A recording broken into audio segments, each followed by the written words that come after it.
ఏ రాజకీయ పార్టీకైనా సరే కార్యకర్తలు అనేవాళ్ళు చాలా ఇంపార్టెంట్. వాళ్ళు కష్టపడితేనే ఏ రాజకీయ పార్టీ అయినా సరే అధికారంలోకి రావడం, ఆ పార్టీ నాయకులు ఎమ్మెల్యేలుగా గెలవడం జరుగుతుంది. కార్యకర్తలు అనే వాళ్ళు గ్రౌండ్ లెవెల్లో పనిచేయకపోతే ఏ పార్టీ కూడా మనుగడ సాధించిన సందర్భాలు లేవు. గత చరిత్ర మనం అనేక పార్టీల గురించి కూడా మనం చూసాం కూడా. గత చరిత్ర కూడా చెప్తుంది. అది వైసీపీ అయినా, తెలుగుదేశం పార్టీ అయినా, ఏ పార్టీ అయినా సరే. పోయిన ఎన్నికల్లో వైసీపీకి అంత ఘోర వైఫల్యం రావడానికి కూడా కారణం కార్యకర్తలు సరిగా పనిచేయకపోవడమే. ఎందుకంటే వాళ్ళల్లో కూడా ఒక అసంతృప్తి, అధికారం చేపట్టి కూడా లాభం లేదు. అది మధ్యలో వాలంటీర్ వ్యవస్థ, ఆ వ్యవస్థ, ఈ వ్యవస్థను తీసుకువచ్చి ఆ కార్యకర్తలని దూరం పెట్టడం జరిగింది. సో ఆ అసంతృప్తి అనేది ఎవరికైనా ఉంటుంది. సో ఆ పార్టీ ఓడిపోవడానికి అది కూడా ఒక కారణం అని చెప్పేసి ఆ నాయకులు చెప్తుంటారు. గతంలో తెలుగుదేశం పార్టీ ఓడిపోవడానికి కూడా కారణం అది అనేసి చెప్తుంటారు. ఎనీహౌ, ఇప్పుడు జనసేన పార్టీ వంతు వచ్చింది. జనసేన పార్టీలో అంతర్గత విభేదాలు, కార్యకర్తల అసంతృప్తి తెర మీదకు వస్తున్నాయి. విశాఖపట్నం దక్షిణ నియోజకవర్గంలో జరిగినటువంటి ఒక సమావేశంలో ఒక జనసేన పార్టీ కార్యకర్త తమ ఆవేదనను నాగబాబు గారి ముందు, ఎమ్మెల్సీ నాగబాబు గారి ముందు చెప్పుకుంటున్నాడు.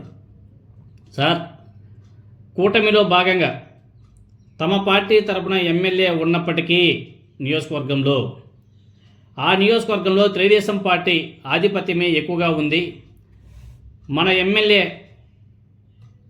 ఏమాత్రం అక్కడ ఆయన పని జరగడం లేదు. అంతా కూడా తెలుగుదేశం పార్టీ ఆధిపత్యం ఎక్కువగా నడుస్తుంది.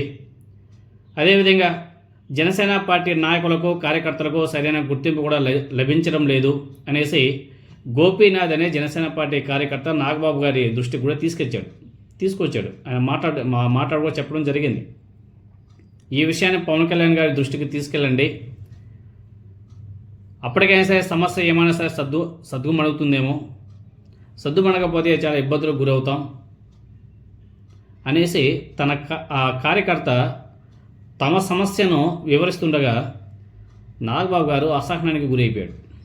హై వెంటనే మైక్ కట్ చేయాలని చెప్పేసి ఆదేశించేసింది. దెబ్బతో ఆ జనసేన పార్టీ కార్యకర్త గోపీనాథ్తో పాటు అక్కడ ఉన్న మొత్తం జనసేన పార్టీ శ్రేణులు బిత్తరపోయారు.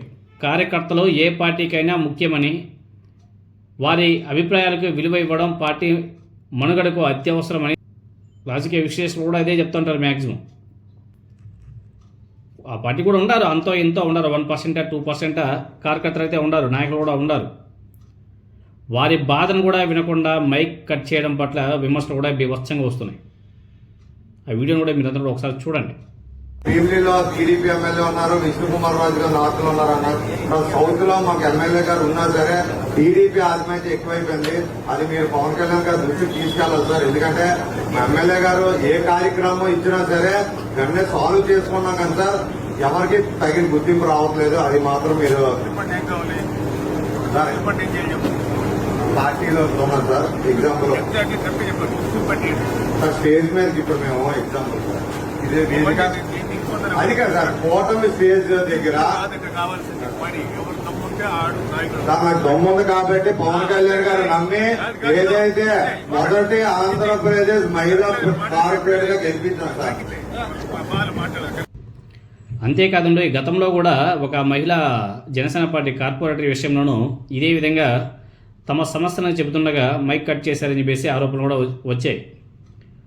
సమీక్షలు, సమావేశాల పేరుతో పార్టీలోని సమస్యలను వెల్లడించకూడదు అనుకుంటే ఎలా అని చెప్పేసి కార్యకర్తలంతా కూడా ప్రశ్నిస్తున్నారు. మరి అంత మాత్రానికి ఈ సమీక్షలు, సమావేశాలు అవసరమా? సమావేశాలు ఎందుకు పెడతారు? పార్టీని ఏ విధంగా గ్రోత్ పెంచాలి, అదేవిధంగా సమస్యలు వాటిని ఏ విధంగా పరిష్కరించాలి, వీటి కోసమే కదా సమీక్షలు, సమావేశాలు ఏ రాజకీయ పార్టీ అయినా పెట్టేది. అలా చేయకుండా పార్టీ కోసం సర్వస్వం పెట్టినటువంటి వారికి తగిన గుర్తింపు, వాళ్ళ సమస్యలకు పరిష్కారం చూపకపోతే అది పార్టీ భవిష్యత్తుకి మంచిది కాదు అనేసి జనసేన పార్టీ నాయకులు, కార్యకర్తలు కూడా మాట్లాడుకుంటున్నారు. నాగబాబు గారు చేసినటువంటి ఈ పనికి జనసేన పార్టీ అంతర్గత రాజకీయాల్లో ఒక పెను దుమారం అయితే రేపుతుంది అనేసి జనసేన పార్టీ నాయకులు మాట్లాడుకుంటున్నారు. ఎందుకంటే ఇది మంచి పద్ధతి కాదు, ఏ రాజకీయ పార్టీకి మంచి పద్ధతి కాదు. సో ఇప్పుడు జనసేన పార్టీ వంతు వచ్చింది. ఎందుకంటే అనేక నియోజకవర్గాల్లో జనసేన పార్టీ వాళ్ళు పాపం చాలా సఫర్ అవుతున్నారు తెలుగుదేశం పార్టీ కేడర్ వల్ల. దాన్ని జనసేన పార్టీ అధిష్టానం పట్టించుకోవడం మానేసింది. మీరు వాళ్ళ కిందనే బతకండి, వాళ్ళ కాళ్ళు గడకండి అన్నట్టు మాట్లాడుతున్నారు. ఎందుకంటే నాగబాబు గారికి ఎమ్మెల్సీ పదవి వచ్చింది కాబట్టి, ఆయన వెళ్ళి చంద్రబాబు నాయుడు గారి ఆశీర్వాదం కూడా తీసుకున్నారు కాబట్టి ఆయన కూడా ఎక్కువగా మాట్లాడలేడు. ఆయన కూడా చంద్రబాబు నాయుడు గారికి సరెండర్ అయిపోయాడు. అటు పవన్ కళ్యాణ్, నాదెండ్ల మనోహర్, అదేవిధంగా నాగబాబు, వీళ్ళందరూ కూడా చంద్రబాబు నాయుడు గారికి సరెండర్ అయిపోయారు. సో వాళ్ళంతా కూడా ఇప్పుడు తెలుగుదేశం పార్టీని విమర్శించే పరిస్థితి కూడా లేదు, అది అయిపోయింది. సో కార్యకర్తలంతా కూడా వాళ్ళ సమస్యల్ని ఇంకా వాళ్ళకి చెప్పుకోవడం వల్ల రూపాయల లాభంలే, ఎక్కువగా మాట్లాడాలంటే మిమ్మల్ని సస్పెండ్ చేసి పక్కన పెట్టేస్తారు.